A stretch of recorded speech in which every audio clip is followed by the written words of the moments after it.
Hi, everyone, and welcome to today's webinar, Leading Through a Crisis, How to Adopt a Wartime CMO Mentality.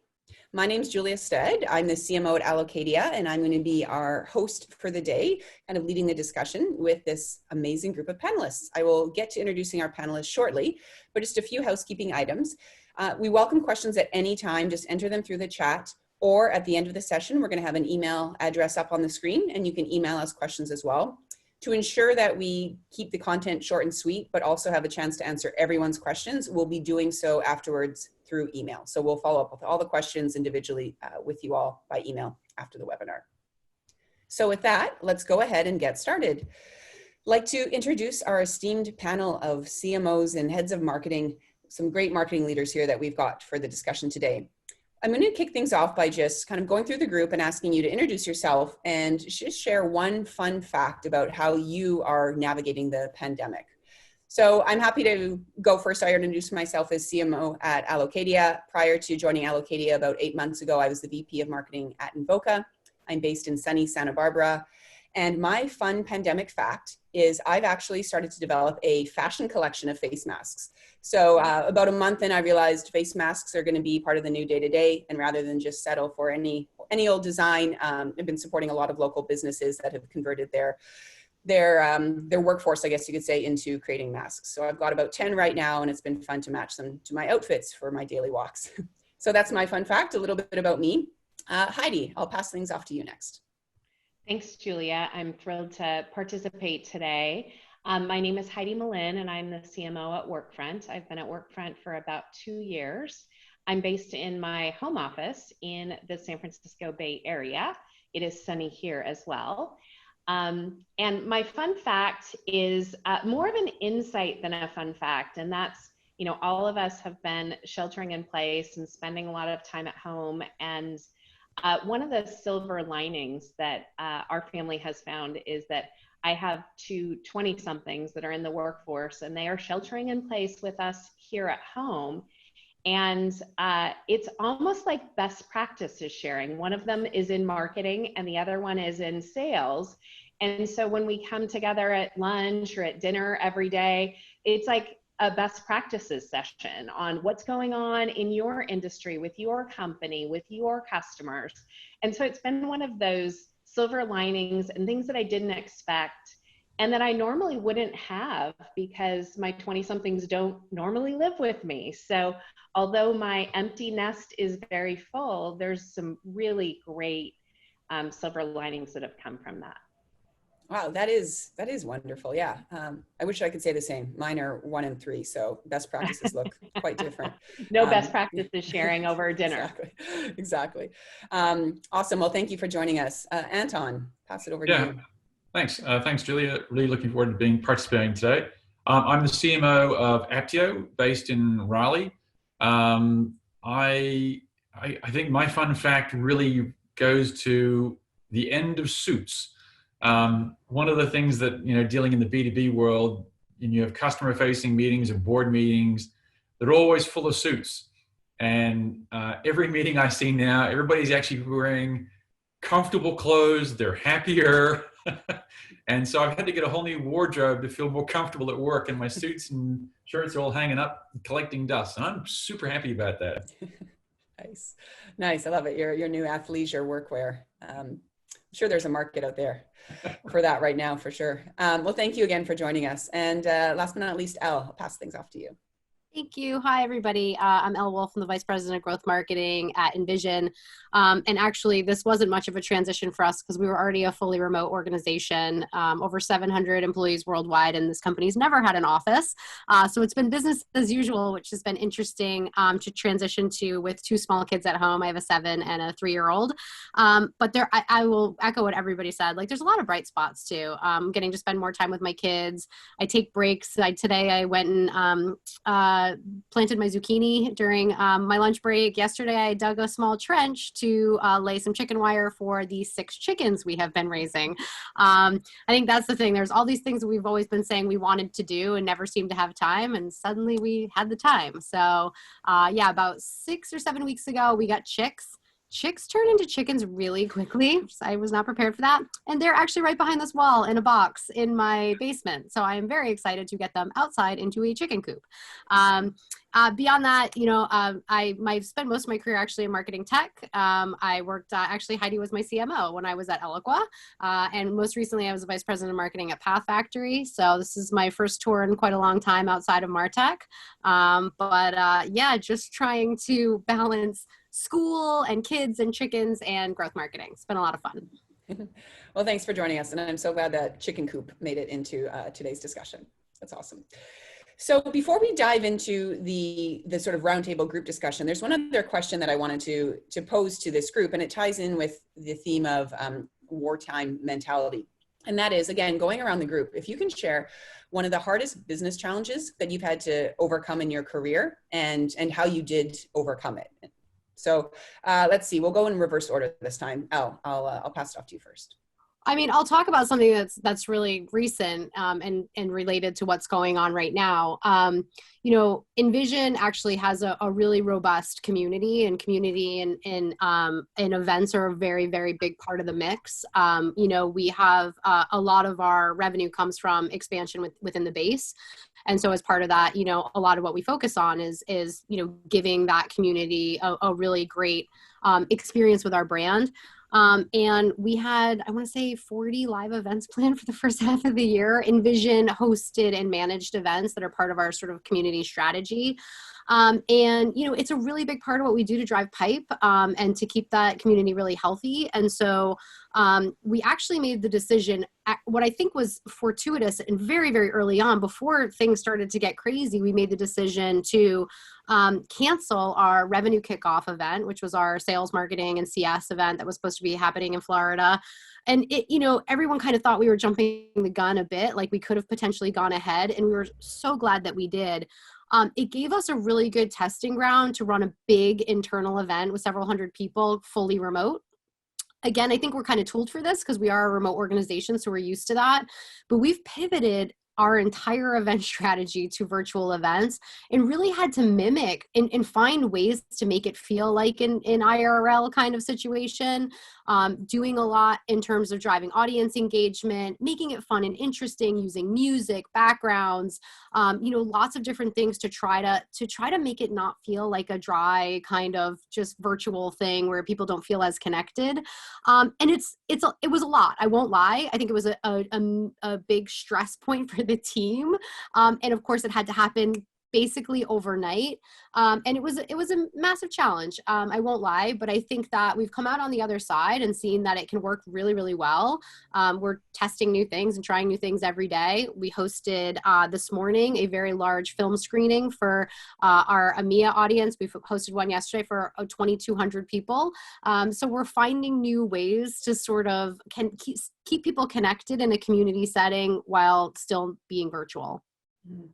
That's great to hear. And it sounds like you maybe took even a little bit of a risk by acting quickly, and as a result sort of confronted the challenge head first or face on or whatever you want to call it. And then we're able to learn quickly, which I think is probably been so valuable. What's going on right now. And I sort of wonder, I think these are lessons that are going to serve everybody really well for a long time in the future. And not to say that we won't get back to having live events, but I think like we've all had to up our game when it comes to, these virtual experiences. And so hopefully that's a better user experience for everybody involved. Mm-hmm. Totally. Okay, great. Anton, I'll pass it off to you. A hard business challenge that you've overcome. Yeah, it's weird that when I was thinking about the question, I realized I'm actually old. I started in marketing advertising in the late 80s, and that was a pretty big transition to go through from a point of view of the glamour of TV and radio and creative to this whole new sort of digital realm and what that was like. And then all the sort of, downturns we've had since then. But I can honestly say that between the beginning of this year and now has been some of the most challenging times I've ever come across in marketing. Marketing as a industry continues to evolve at an incredible rate, almost more than any other profession that I know. And it's constantly asked to do something new and reshape everything it's doing. But to me, the biggest struggle that I've had literally in the last 3 months has been time. with the whole world working from home effectively, everybody's switched to a video conference, which means everybody has had their calendars readjusted to back-to-back meetings. And so I was faced, as with my entire team, of having 15 to 25 meetings a day, and that leaving almost no room for sanity or thought or anything else to go with that. And one of the things that we dealt with was the value of 5 minutes and the impact it had to the team performance. And so what we instituted were universal 25-minute meetings.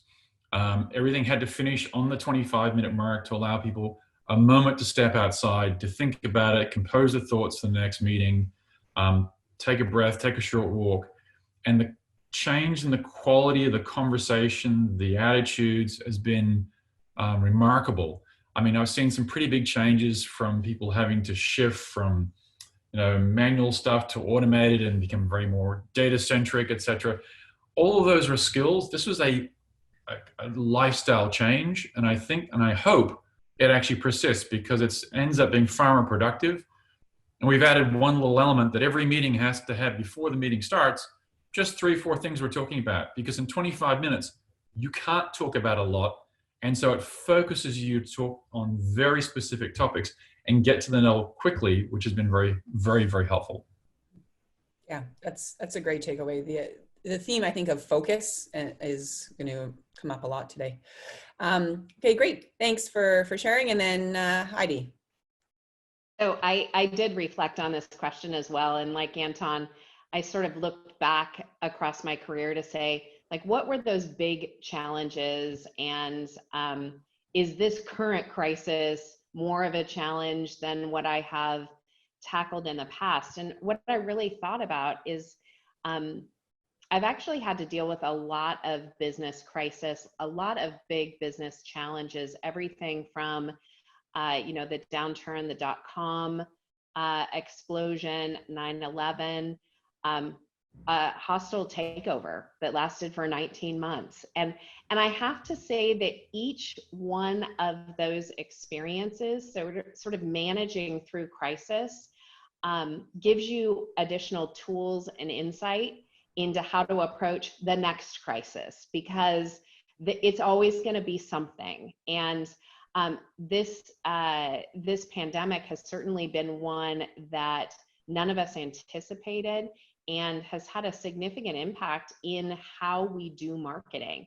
And I love your comment on the ability to pivot and demonstrate resilience. Like, to me, this latest crisis has really, to me, demonstrated all those skills, all those things that we have tools in our toolkit, if you will, that we've developed over time, have come into play during this crisis. And one of the things that I'm really proud of is when I think of a business challenge, the challenge of pivoting the whole organization first to remote, and ensuring that everyone has the tools and the ability to communicate, the ability, Anton, to manage their time, those critical things to ensure that the teams can be productive, but then returning to more of a resilient organization and getting back to the place where we're thinking of not just what we're doing in the crisis, but what we're doing to move forward.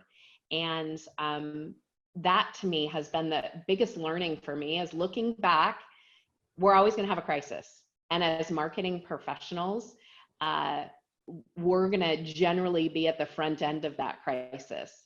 And this latest challenge has certainly demonstrated that, because the organizations are pivoting in a way that that has really never been seen before. And so I would say this is the biggest business challenge, but it's also not the last business challenge that we'll have, because crisis is something we should always be prepared for, and demonstrating resilience is the best thing that we can do.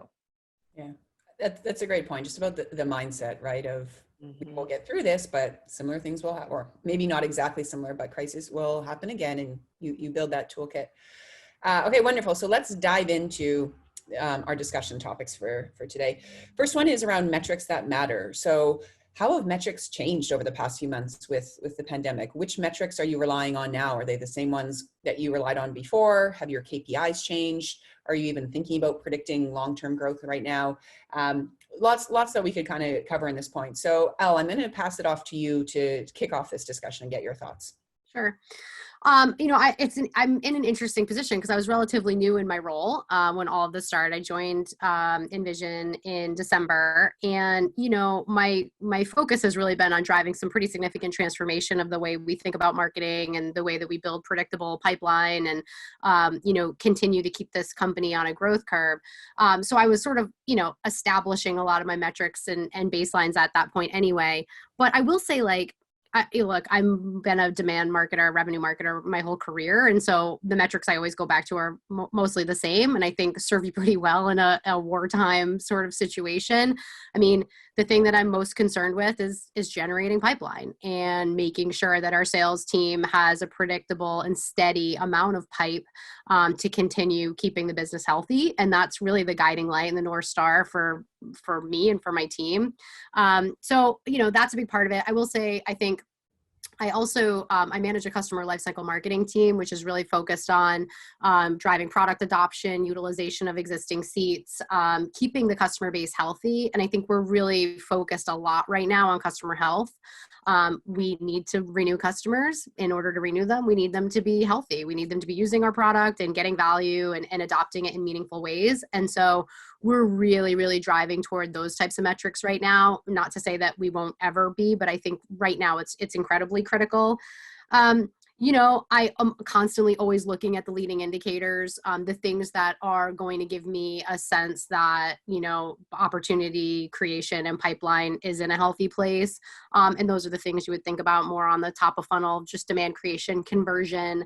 I inherited a demand marketing situation that needed some optimization when it came to things like conversion and just sort of, how we think about driving sort of meaningful revenue events.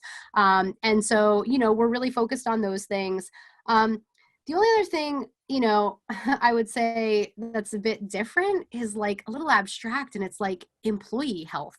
And that's not a marketing thing, but again, Envision was already a fully remote organization. So, nothing did change for us. Like, we already had that full day of Zoom meetings. I'm managing a team of 30 people. Like, I'm in back-to-back meetings all day, and my kids are home. And I know that's true for my employees. I have an employee who's got twin 6-month-olds and a 2-year-old at home, and she's got a big job running marketing ops. So it's like, I'm really concerned with burnout and, and making sure that the team isn't pushing themselves too hard. Like, there's a high level of productivity and performance that everyone's striving toward, but I also need them to take time and not push too hard. So it's funny, I start all my one-on-ones lately, like just checking in, like, how you doing? How are you feeling? How's your team feeling? And I think it's a good reminder that stuff should always be front and center, and it should always be really important to us. But I think now more than ever, it's really heightened.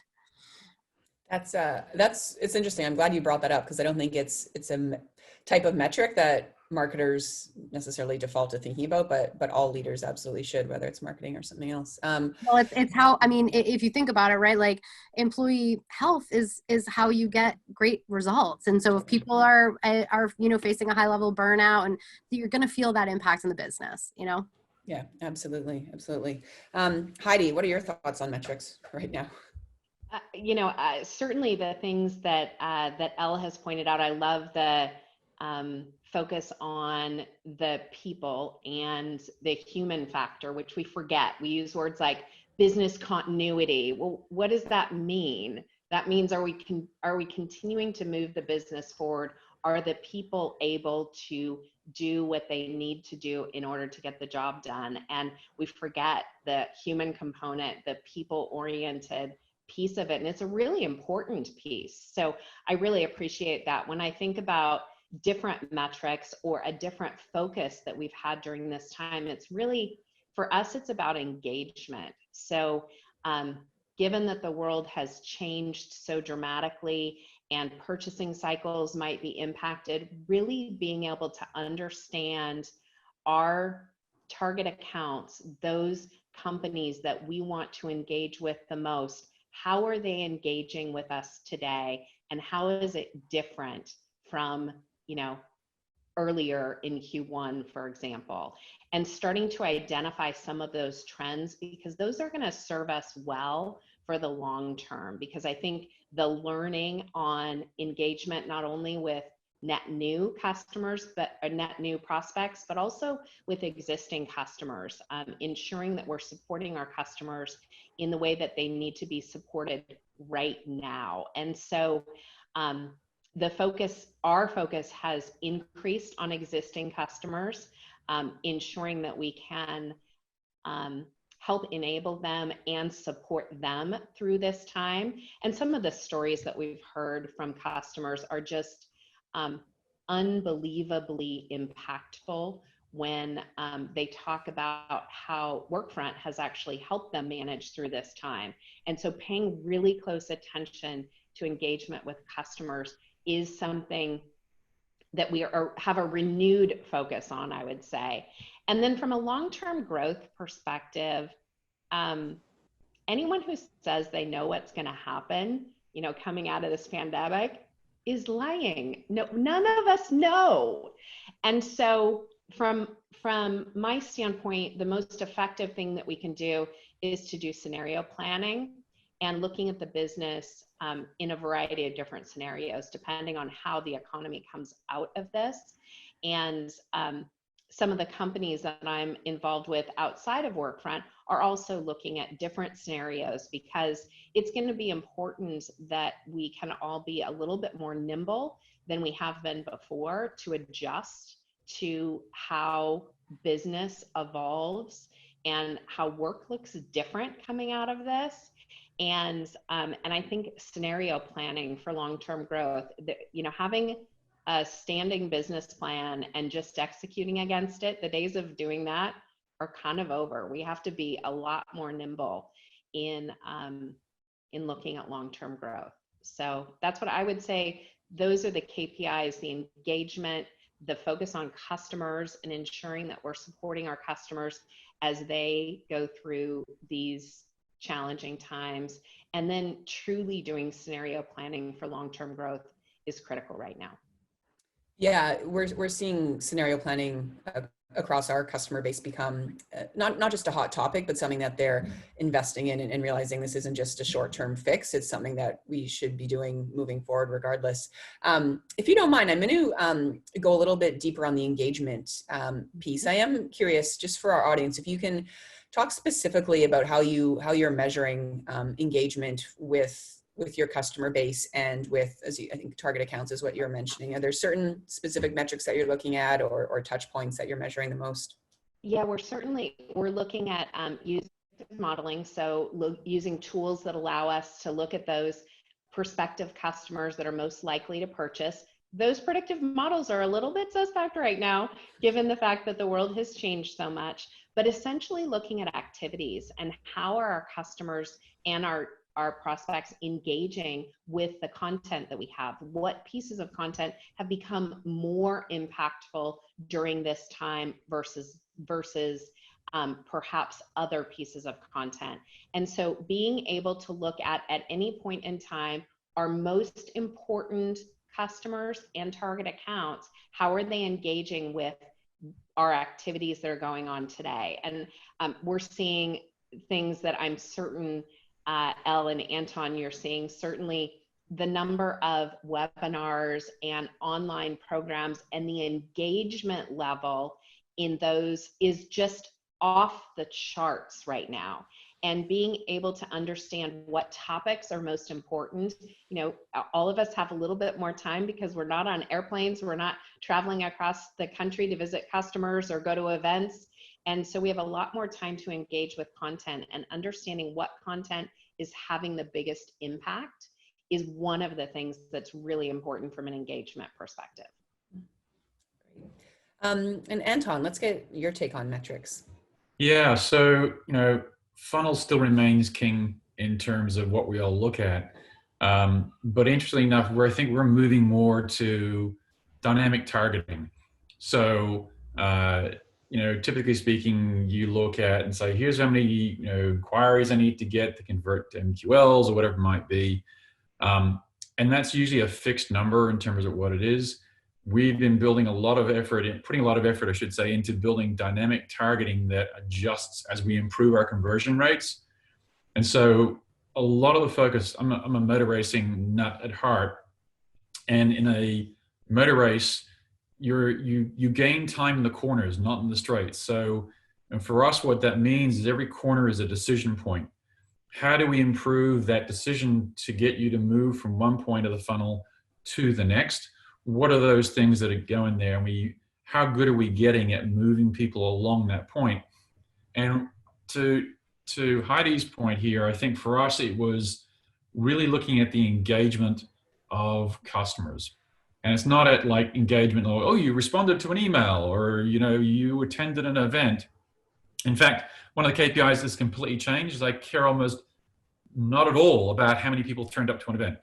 What I care about is the engagement in terms of how many people asked questions, how many people shared it, how many people asked for the download later on, how far through it did they get? Did they get stopped at a certain point?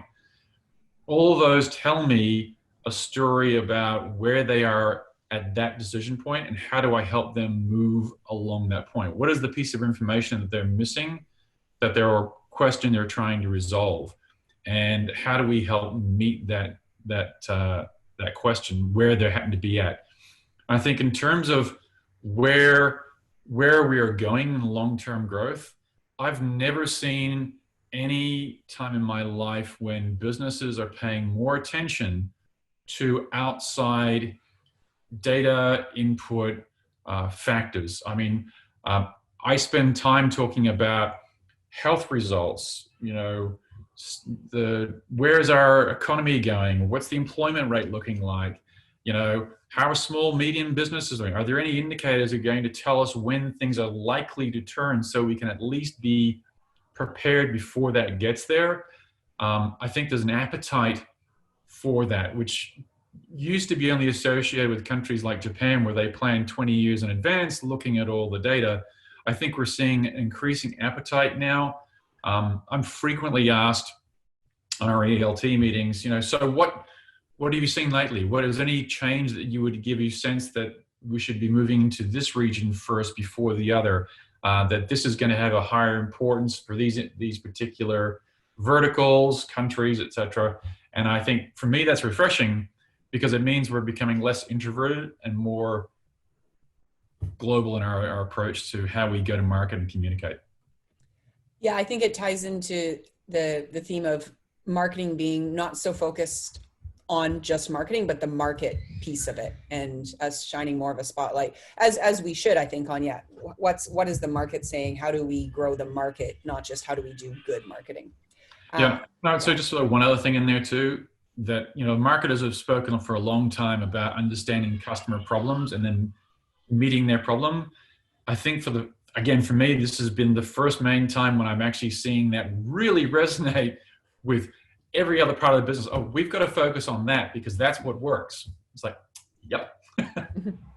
Totally. That's a good segue into our next topic, around alignment and focus and how to keep your team aligned right now in these times. So just thinking through, how has planning changed? How do you keep your teams aligned on the right core missions, since there are so many potential areas for distraction? And how do you stay nimble through all of this? So let's kick it off with Heidi at this point. I know you've got a lot of expertise, not just firsthand, but what you're seeing as well through the Workfront community. Yes, certainly. A lot of our insights are certainly our own experience inside of Workfront, but almost more importantly is what we're seeing from customers in how they're keeping their teams aligned and aligning against the right work. We've seen it really in 3 phases during this crisis. The first phase, I would say, is how do you keep your teams productive? Do you have the right tools? Is everyone able to work remotely? Do you have visibility into work even though you might be distributed? and normally you're in the same office. And so that first phase is really about keeping the team productive and ensuring that everyone can continue business operations and continue to focus on the work at hand. And that's sort of that first phase. The second phase that we have seen is really looking at how do you adjust, because all of us are facing, uncertain budgets, looking at making potentially reductions or changes to our plans, and how do you chart a new course for your team. And then that last phase is more about resiliency and being able to adjust on the fly and being more nimble. And for Workfront, being able to do that internally has really allowed us to leverage our own tools in a way that we haven't really. From a best practices standpoint, it becomes Workfront as a work management platform becomes really important to us, having the visibility into the work and being able to ensure that we're all focused on the right things. And we certainly heard that from so many of our customers that have said, gosh, as we transition to remote work, the only way we're staying connected is through Workfront. And we might have video calls, as Anton said, 12 to 15 video calls, but really being aligned on the work is a key part of the planning process and the execution process. And to me, this whole concept, we've been talking at Workfront about this new way of work that's emerging. Well, it's not emerging anymore. Like, it's here. And thinking about your plans and the actual execution of work and creating visibility into that is a really important component of keeping your team aligned. And for us, the customers that we see that are the most successful are the ones that create visibility for their team members. And so each and every person on the team understands how they contribute to the big picture. And that's really the benefit. And it's become even more important during this time as we've transitioned to remote work, but continues to be important as we all have to become a little bit more nimble. As I said, the days of putting a marketing plan in place and executing against it throughout a year are gone. We all have to be able to adapt and iteratively plan and leverage different scenarios going forward. So I would say creating visibility into work is one of the most important components of keeping a team aligned, especially in crisis, but not only in crisis. Yeah, some really good points there, and I like how you called out the fact that the new way of doing work is here, right? Whether we like it or not, we've all been dragged very quickly into having to adapt to new ways, taking a more agile approach to all aspects of marketing planning, from the actual work planning to how we're spending our money and budgeting things, all of that.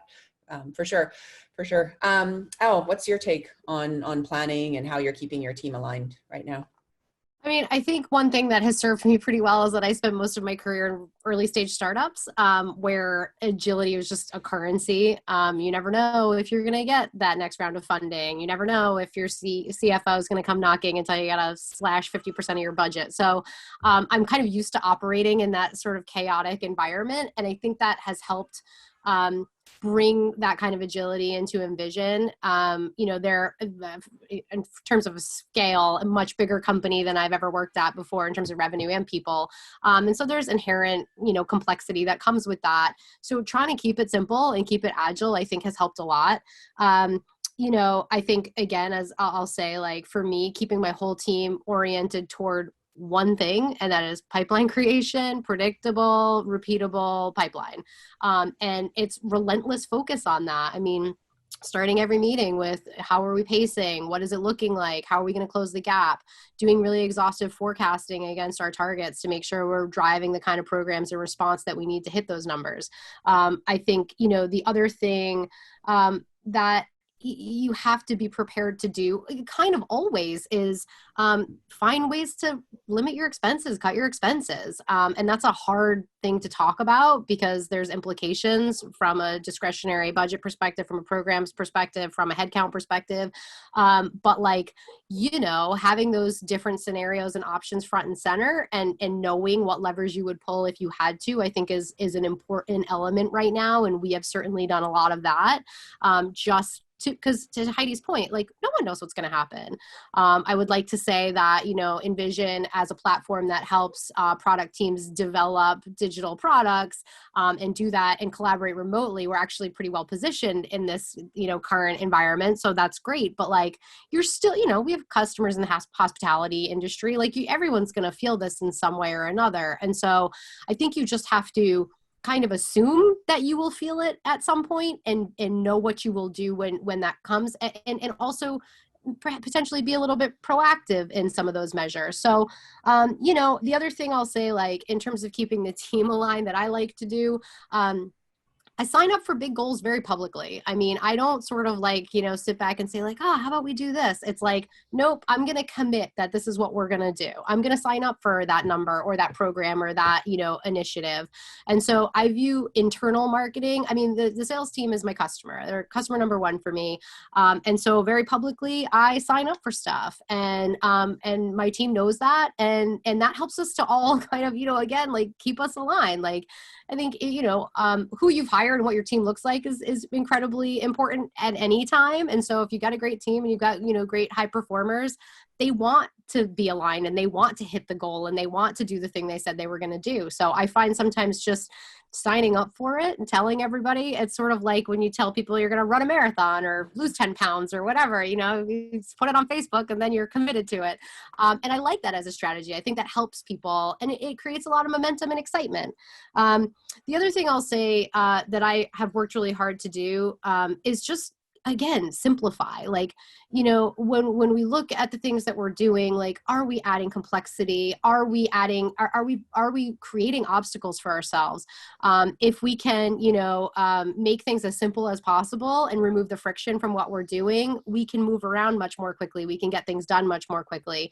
I've worked pretty hard at Envision to help us have faster speed to market, get programs in market faster. When you're dealing with big teams and a big distributed team, there can be some, hiccups along the way. And so I'm trying to really poke at that and say like, do we need that 3 extra steps? Do we need to do this extra thing?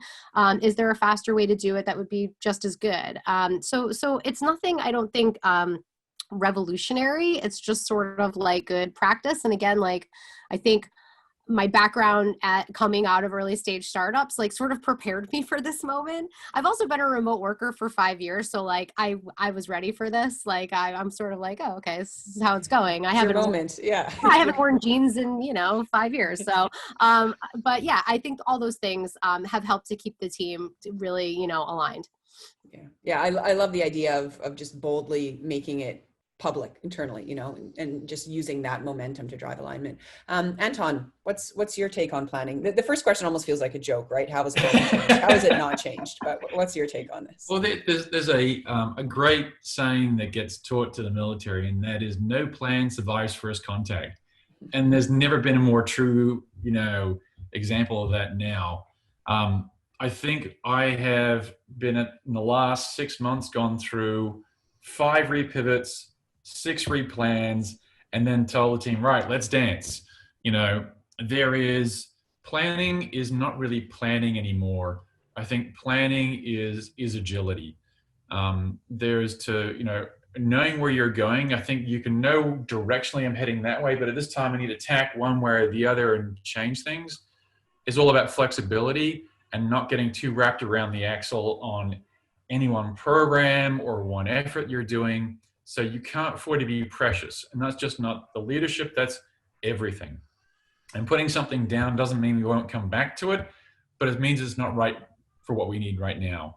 And one of the key elements for me with a team is we've had to do major pivots. I mean, we were very heavily event-based and direct mail and email dependent. We were addicted to it, is what I like to say internally. That's almost gone away now. almost overnight. So how do you change that, not just in a marketing motion, but the people, what they do, their skill sets? So that agility has to be tied to marketing fitness. And I talk to my team relentlessly every Monday and say, okay, what have our priorities shifted anything in one way, shape, or form, and who needs help? So we had stood up a new partner organization earlier in the year, and it was going great guns, but it needed help. So we collectively took some people internally and said, okay, their area is no longer quite as in demand. Let's have them shift to support this. That means that that person has to be comfortable that they're no longer doing that role anymore and be excited about learning this new thing internally. And we've been doing that enough now that it's actually become, so what am I doing this week? And there's an excitement to that change. Like, okay, I can do this. I can lay my hands to so many more things now that our team's feeling more actually better equipped, if you like, to handle a wider variety of some of the challenges. And I think there's for me, there's that last element, which is the communication. You know, a lot of people talk about, well, we have cross communication and we have this, etc. There was a great example I learned at Red Hat and from the HR team, in that they didn't have a 1-800 number you could call or an email or have you. You just talk to anybody. And no matter what you asked them, they would take it and then they would give it to the person who needed to have it. And so they would take the ball, and that reduced runaround time for, you know, our internal customers, be that sales or customer experience. It's like, yep, you need that. I got it. I'll get this to the person. And they telling you, I passed the ball to this person. They've got you. Let's roll. I think that really enables teams to function a little more effectively, improves the communication of who's doing what where, and reduces that siloed mentality to it. So we've seen some that fitness of that entire team and behavior tied to skills. And Elle, to your point, to happiness. You know, if the team isn't happy, you're going to have a disaster on your hands. If they're not massively stressed out, they're not going to perform. So a lot of attention is paid to how you doing today? Are you okay? You know, and dealing with, I got to pause for a second. I've got a crying child. I've got a dog jumping at me. The mailman's turned up here. That level of flexibility, I think, is now inherent in what we do and helps us move that forward. Marketing is a lot about people, and more than almost any other org, we're about relationships, and they're now just virtual.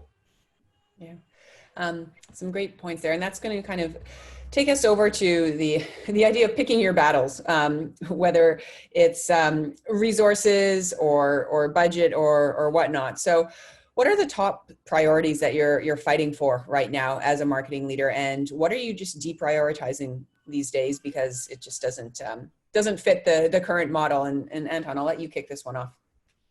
This is an easy one for me. It's people. By a long shot. I'm actually sacrificing program dollars for people because we transitioned from a very expense-orientated, event-driven type methodology. We're now looking at doing everything internally, which means I need horsepower to do that. I don't need program dollars. So I'm not worried so much about my program to people spend anymore. I'm worried about my output. And can I do that? Knowing that in 3, 6, 8 months, the economy will start to pick back up again. And I want to be ready. So all I then do is just add more money and my capabilities expand. So we're focusing a lot on getting the right people to do and the processes to get everything set up to be that well-oiled machine in there. And I think if we're deprioritizing anything, sad to say, it's the sizzle.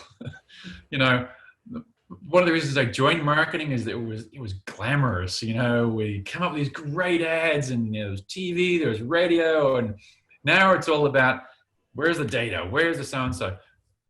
And right now the sizzle is completely gone. Customers have no time for anything else but the bare facts, the essentials of what they need.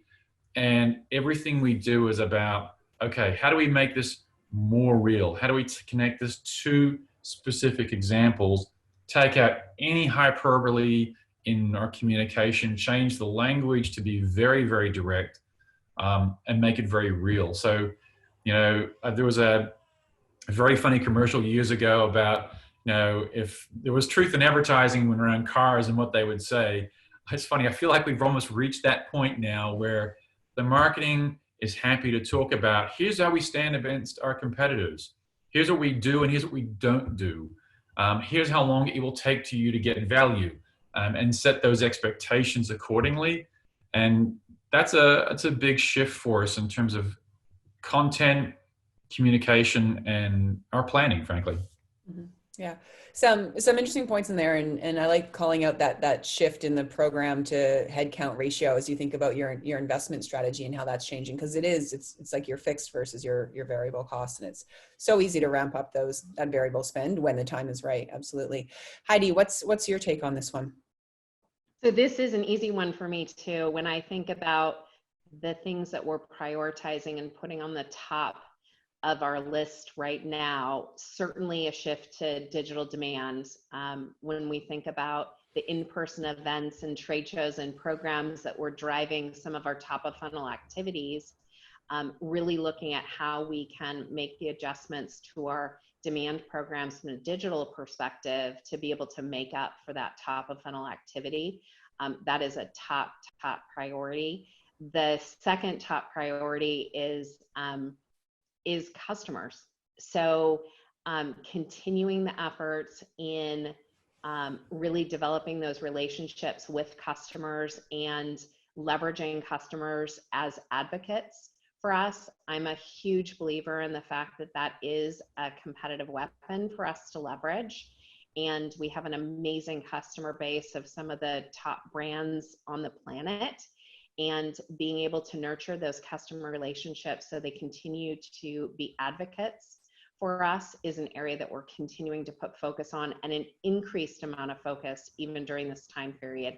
And then the third area of priority for us is really in ensuring that we're positioning not only our product, but our company to emerge from this in a leadership position. We're talking about enterprise work management as an emerging category, and now is not the time for us to take our eye off the ball from a positioning, a messaging, and an influencer perspective, spending time with industry analysts, with our partner community, the global systems integrators, with our broader technology partnerships.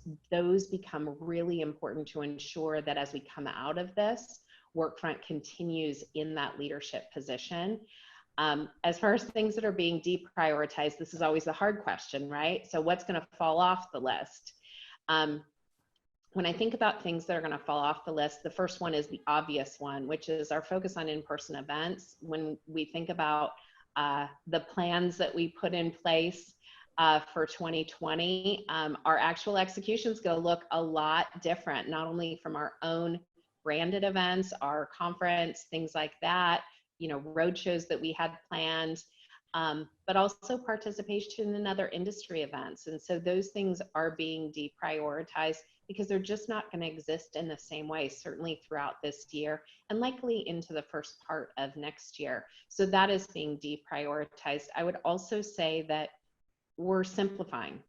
So as a growth company, Elle, I think you touched on it, being in a larger company, you tend to get some complexities that perhaps you don't need. And so we're really looking at simplification, and that applies to business process, but it also applies to our systems and infrastructure. How can we simplify what we have today and prioritize where we need to improve or where we need to invest versus the nice to haves from a technology or an infrastructure perspective. And so, so I would say those are the areas that we're deprioritizing. We're doing it through simplification. Yeah, it's. So I just sorry. Go ahead, Anton. I mean, I'm going to give a plug here. You didn't ask for it, but I will tell you that one of the areas we are prioritizing is Allocadia. We had it at Red Hat. It transformed marketing in a way that was gigantic. I walked into the company where we are now, and it was on the cards, and the person before me canceled it. It was one of the first things I put back on, and I believe we're turning live at the end of this month. As a priority investment for me to take complexity out, which Heidi is critical for us right now. That replanning effort for the last 6 months has been hell. I can't tell you how much I'm looking forward to having that actually up and running internally and how excited my team is. And, you didn't ask for it, but I got to tell you, it is a game changer from our point of view. And I couldn't be happier to say that. So. Anton, I would completely agree. It's a core component of what we do.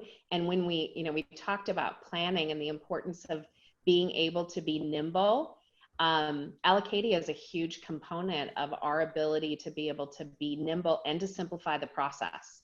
And planning processes of old are certainly complex business processes that didn't need to be as complex as many of us made them. And Allocadia is part of our solution going forward, and part of a simplification for how we approach understanding where our dollars are, how we're investing them, and the return that we're getting. Well, I didn't have gray hair before you started this. Now I do. Well, thank you. And that's absolutely what we're hearing from customers right now. And myself as a user of Allocadia, I'm in there daily, figuring out what's committed, where we're moving things around as our plans evolve. But I wanted to make sure we hear from Elle on this one as well before we wrap up. So Elle, how are you approaching prioritization these days? Sure. Yeah. I'll echo a bit of what Anton said. Investments in people. I just added 2 new people to my team, and really just trying to make sure we've got the right team for the future, making sure the team is structured in the right way, that it's highly optimized, that people know very, very clearly what they're here to do, and that, it's the marketing team that we need to have to drive the growth. I've made a couple of key investments in our lifecycle marketing capabilities, hired a new monetization role, and account-based marketing. Again, it's a company that, is really focused on expansion of the base. 2 things matter a lot. It's health of that customer. Are they using it? Are they getting value? Are they adopting new things? And then, do we have opportunities to expand those relationships? I will say, I am doing a version of account-based marketing here that I never thought was possible. And it's resource intensive. It's very one-to-one. We have a set of strategic accounts, and every single one of them has a custom marketing plan. And we're standing up, 30, 40 one-to-one bespoke kind of programs on a monthly basis, but it's the right thing to do. Investing in those big accounts where the most of the growth will come from is absolutely the right motion. So stuff like that. It's interesting. Envision has an incredible brand, and it has worked really hard to cultivate the brand that it has through really careful execution around point of view and creative. We sell to the design community, so that stuff is very important.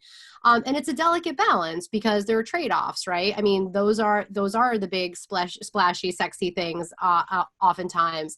And, you don't want to take your foot off the gas too much, but we also need to balance it out with other less sexy, more sort of, operationally intensive types of programs. So just trying to strike that right balance, I think.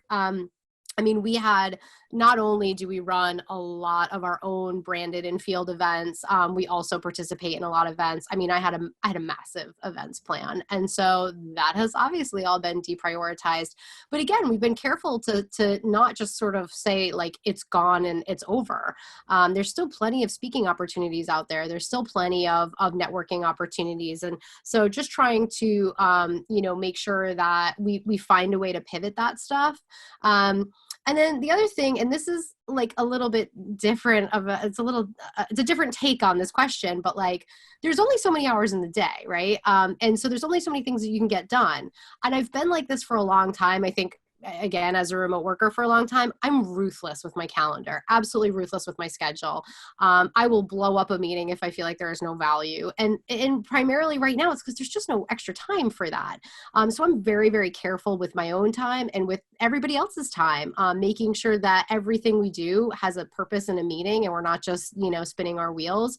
I do think, to Heidi's point, yeah, you get a company gets to a certain size, and some complexity sneaks in and some bureaucracy even. And so, I'm trying to have a critical eye for that stuff and try to root it out where possible, because I think everybody, we need that extra 5 minutes before the next meeting. You need to go out for a walk. You need to recharge, never more than right now. So, that comes down to careful vetting of ideas, and saying no to some things, or saying yes and yes, but perhaps not right now. I think I've been trying to, I don't think that was when I joined Envision as a core to their DNA. There was a lot of like, yeah, let's do it. And I love that. I love the let's do something big and let's do something innovative. But I think in this time, like you have to make trade-offs. Everything is a time trade-off, right? It is the currency that we have, and no one's got enough of it. So my team at Path Factory used to laugh at me because at least once a quarter I would like blow up our entire meeting schedule and start over, because I'd feel the inefficiency in some of those meetings. Like, oh, do we need this one? Is there a better way to do functional meetings? And I think about that stuff a lot, because I do think like I want to, like I said, I want to put time back in my own life, and I want to put time back in the lives of my employees so they can actually get work done. So different way to think about picking your battles, I suppose.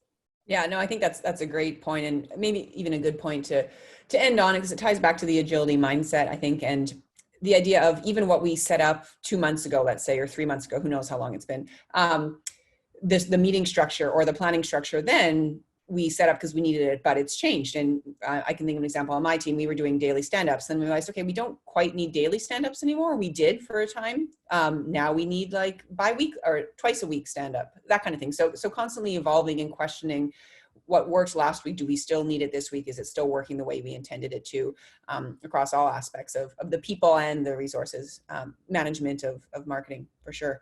Well, just to quickly wrap, I wanted to share with the audience, at Allocadia, we have published a quick little infographic called Planning in a Crisis. So we'll be sending that all to you. Keep an eye on your inbox. And there are some links to some great deeper content as well around the topic of planning and staying agile with your marketing right now.